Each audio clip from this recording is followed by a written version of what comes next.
Welcome to Connect Church. We're so glad to have you here. I'm Dwayne Hawksworth, and I'm the lead pastor here at Connect in Waco. Have you ever felt like something's missing? Are you longing for a clear sense of purpose in your life? If so, you're not alone. And we're seeking to answer those questions today as we start a brand new message series called What's Next? You were created for significance, not just survival.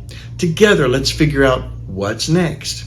And we also hope you'll connect with us here at Connect Church and perhaps even prayerfully and financially support what we're doing. To connect with us, all you need to do is take your cell phone and text the words Connect Church to 94,000. That's the words Connect Church to 94,000. When you do, you'll receive a link to both connect with us and to give if you'd like. You can also go to our website at connectwaco.com to connect with us by mail. Our mailing address is Connect Church, P.O. Box 4317, Waco, Texas 76715. There'll be a screen at the end of our time together with this information too. Thank you for joining us this week, for connecting with us, and for supporting what we're doing here at Connect Church in Waco. Before I bring today's message, our band has a song for you. Thank you again for joining us today. We hope that today's online celebration is a blessing to you.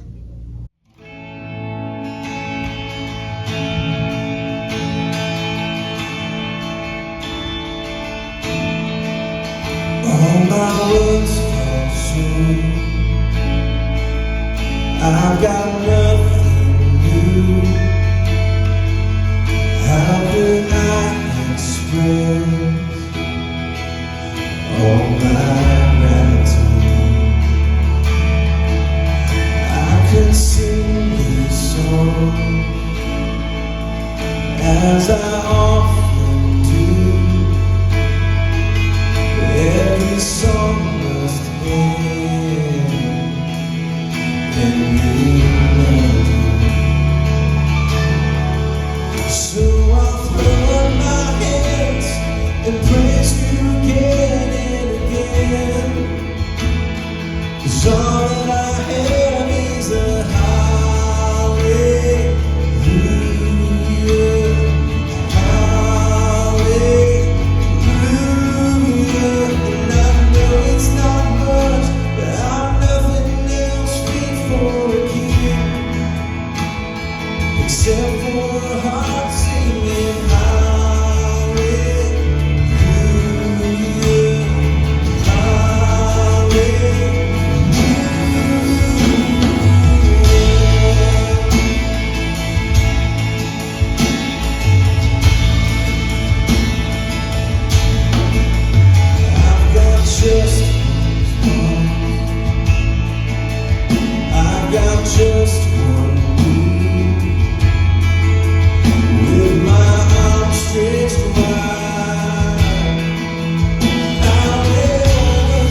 wanna throw up my hands and praise you again and again. 'Cause all that I have is a hallelujah, hallelujah.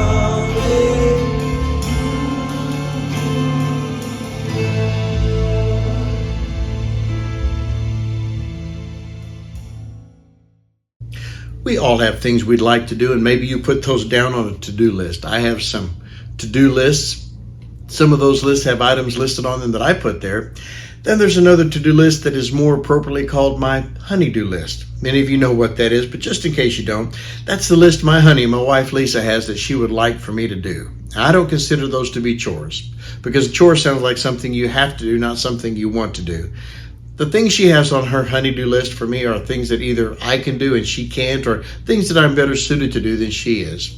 Whenever there's something on my to-do list or my honey-do list, there's the want to get it done stage and the planning stage, figuring out what I need to get done, what needs to be done. The biggest thing I've struggled with, and perhaps you do too, is going from the to-do stage to the to-done stage. And we've probably all struggled with taking that next step, moving from dreaming to doing, from planning to action, from wanting to do to getting it done. We want to get organized, and it's on our to-do list, but things are still a mess. We want to have a better marriage, and we have things on our to-do list to try to do that, but we still struggle. We want to have better finances, and again, we have things on our to-do list to try to do that, but we're still having trouble paying the bills. We want to fill in the blank with that thing that you feel would make you and make your life better. Most of us probably want to be better at being the person we want to be at, doing the things we do. How do we do that?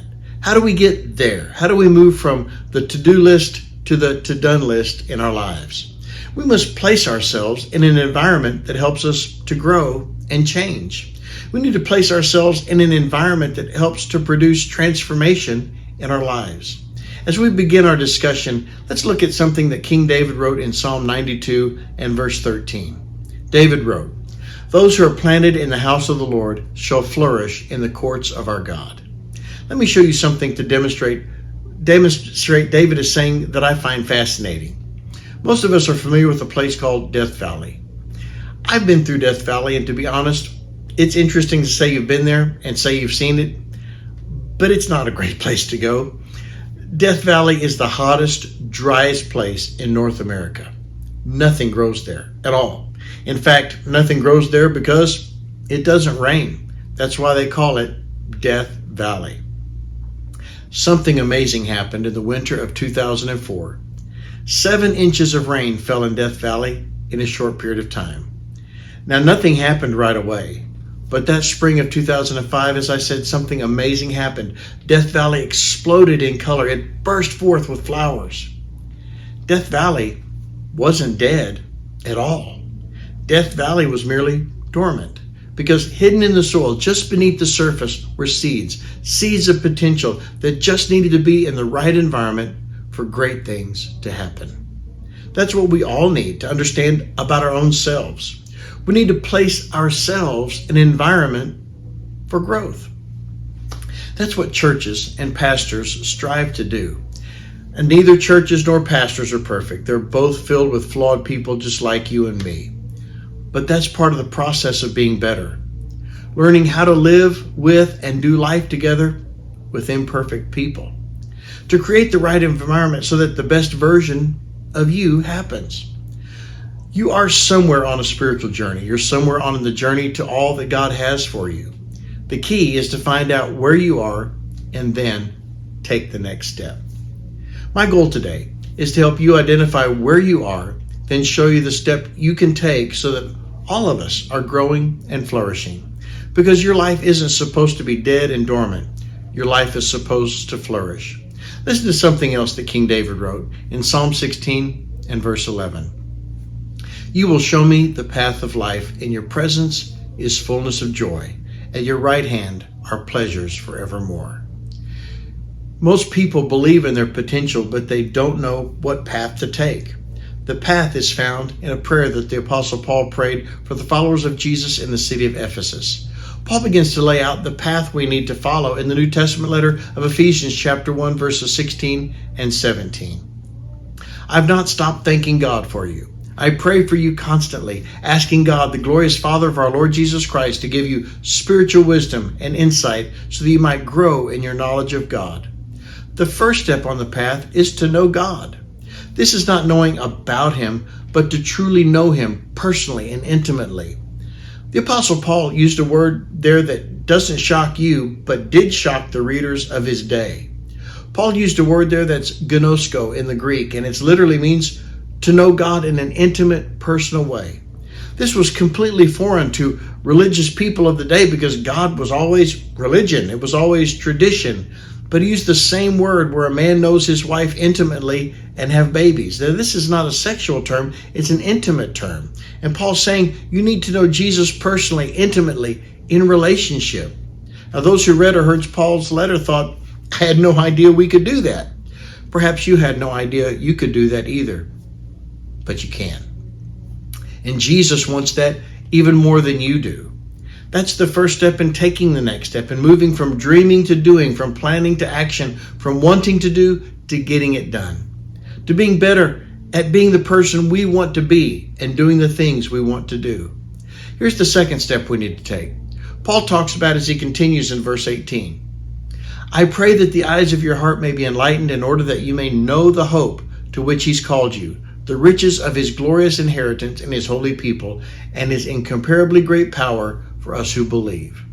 To have our spiritual eyes focused and clear. All of us look at life through the lens of everything that's happened to us up to this point in life. We look through the lens of our past, our pain, our problems, our hurts, our good days, our bad days, our relationships. We're all seeing through that lens. Paul is saying, once you know God intimately, personally, and have a real relationship with Him, I desire you to understand how important it is to take the second step of your spiritual journey where you start to get your heart right, where you start to get your heart healed, and you start working on how you're seeing things. Every one of us is seeing the exact same thing, but all of us see it differently based on what's happened to us up to this point, and it's dictating your life. You can't even go to the next step until you've done these first two. I pray you can understand how important it is to be in an intimate, powerful relationship with God. Then once you know Him, you have the power to get your heart right, clean, pure, working so much better so that, watch what he says in the next verse, I pray that your hearts will be flooded with light so you can understand the confident hope He has to those He called His holy people who are His rich and glorious inheritance. Part of your spiritual journey is to realize that God's created you on purpose for a purpose. If you will, say that to yourself right now. God created me on purpose for a purpose. But it's virtually impossible to see the plan that God has for you in the future if you're still looking through the lens of yesterday. Now don't miss this point. You can't see your tomorrows if your glasses are covered with the dirt of yesterday. You may have even wondered, why do I not know what God's purpose and plan for my life is? Maybe it's because you've never done the second step in the journey of getting your heart clear. We need to settle the pain of yesterday so we can see the promise of tomorrow. Let me say that again. We need to settle the pain of yesterday so we can see the promise of tomorrow. Once you do, as Paul said it, that you might know the hope to which He's called you. Notice the word hope and calling are connected. If you want to find hope, you will never find it circumstantially. You will find it in knowing why you're on this planet. Once you know that you're here on purpose, for a purpose, that's the source of meaning that gives us hope. Many people are looking for hope to be found in, I need my family to work out better. I need the weather to be better. I need politics to be better. I need my job to be better. Hope is never found there. Hope is found in knowing that you're here on purpose, for a purpose, so that regardless, Paul said, it doesn't matter what's happening around me. I have my eyes fixed, not on the seen things, but the unseen things. These things are temporary. Those are eternal. You're not intended to spend the rest of your life just praying about you and your issues. You're intended to live life with purpose in your life, doing something with your life that matters to you and to others. He ends it this way, so that you might know the riches of His glorious, watch the words he uses here, inheritance in His holy people. You are heirs to the inheritance that God has for you. Jesus wants to get you connected with a group of people who also know their purpose, who together are receiving their inheritance. In a letter to the followers of Jesus in Rome, Paul called them and us heirs, heirs of God and joint heirs with Christ.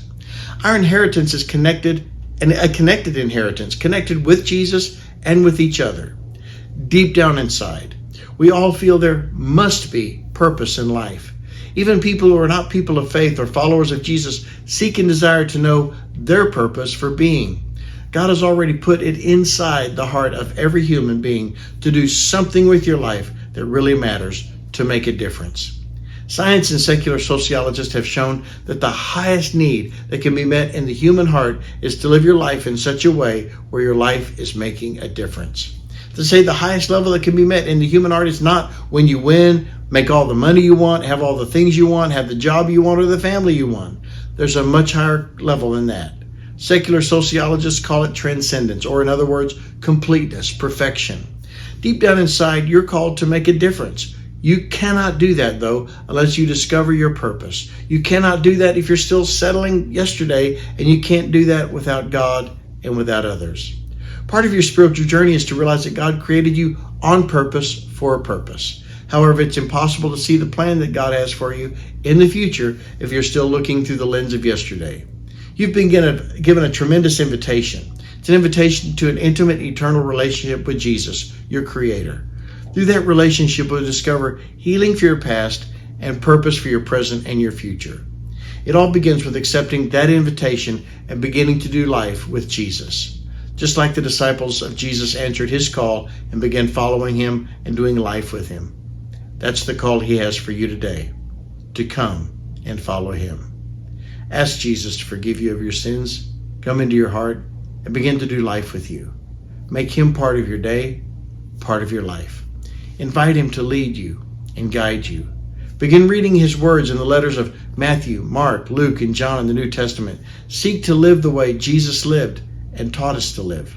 Talk to him daily, discussing your decisions, problems, the people in your life and world, the things that concern you. Take those first steps, and you'll be ready for the next steps. We need to place ourselves in an environment for growth, to do life with people who are also following Jesus. When we moved into our home many years ago, there were no trees in the yard, none, and we certainly wanted trees for the beauty and the shade. Lisa's from up north and loves the fall colors, and so do I. We don't have those colors to the same degree here in Texas. To get those colors, we planted several northern trees over the first few years to try to have those fall colors. Sadly, those trees did not survive because they were not in their best environment. Then we learned of native trees that could produce those fall colors, and they thrived. Why? Because they were in an environment that allowed them to grow. They were in the environment they needed. Now, we have some beautiful trees that bless us with shade and fall colors. The only thing we wish is that we had learned those lessons sooner. If we had, our trees would be even bigger and more beautiful than they are now. We were planted on purpose, for a purpose. You were created on purpose, for a purpose. But to thrive, we must make sure we're planted in the right environment, an environment of people who desire to discover and live out their purpose in life too. When we do, we will discover the plans and purposes God has for our lives, and we will be amazed at how fruitful and blessed life can be.